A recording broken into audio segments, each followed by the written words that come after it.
Are you one of those people, or do you know someone who falls in love very rapidly? They're not narcissistic, they're not toxic, they're not sociopaths, they're not trying to charm the other person. They just fall in love too quickly. They're called hemophilias, and basically they know this about themselves, but the problem is they have great difficulty changing it. And many times in diagnosis in a therapist's office, they get mixed up with anxious attachment, but they're not an anxious attachment person. Anxious attachment people fear abandonment. They're terrified of being alone. They have a lot of self-worth issues, a lot of self-criticism. This is not true with hemophilias. Hemophilias just meet people and they fall in love quickly. And the way I determine this is they give 100% right away. Now, how long it lasts? Usually the other person is the one who breaks it up, the partner or the person that they fall in love with, because they're so over the box, so over the moon. And then as the relationship goes on, it kind of wears down to normal. But because their partner got used to this heightened level, they many times end up feeling like they've been used, or they just feel like they're with somebody who's not giving 100% anymore. But the person gave 100% and was there right in the beginning of the relationship.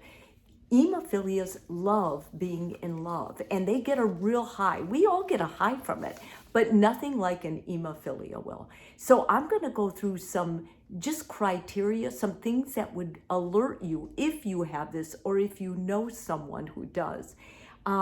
They spend every waking hour with a new romantic partner they just met. Now that's on their end. They want to do that. They say, I love you first on a date. They feel like they're deeply in love right away. And basically, they shift all of their emotional investment into you and the relationship.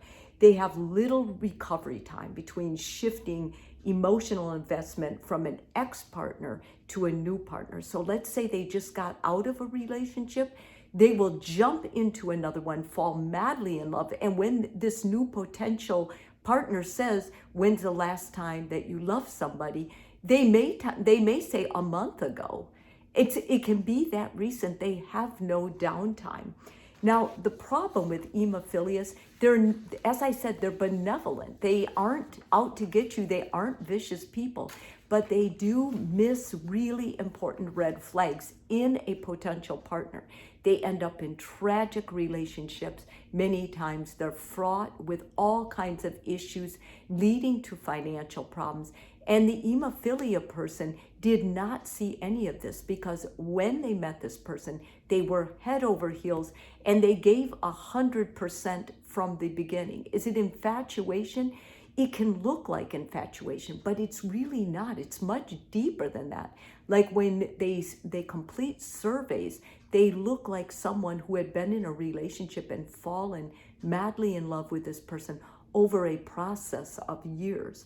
So what do you do about this? Well, I think therapeutically, the thing to do with it is try to make an hemophilia person aware of it, because when they're aware of it, like they may have gotten brutally hurt in their last relationship and they feel that hurt and they feel that disdain. It's just that they seem to not have awareness or the ability to hold back in a new relationship. So with a therapist, what I've been doing is trying to get them to gauge, trying to get them to kind of see a perspective, trying to get them to hold off with urgency, trying to get them to, in other words, slow down, to trust the process of love. But no matter what, hemophilia people will always be quicker to fall in love. So their best hope is that they have therapy right away. And you can do this when you fall in love with someone. If you know that you have a tendency toward this, try to go to therapy sooner rather than later. Tell the person up front when you feel like you can trust them that this is a pattern for you. And yes, that's right. You're going to have to be honest. But tell them, because you care about them and you don't want to lose them and you don't want them to think less of you, may be a good idea to seek therapy right away. And usually if someone else is invested in you, if they see the good part of you, if they see this is just kind of a pattern thing with you, they will work with you to try and work it out. Overall, these kind of people have trouble changing.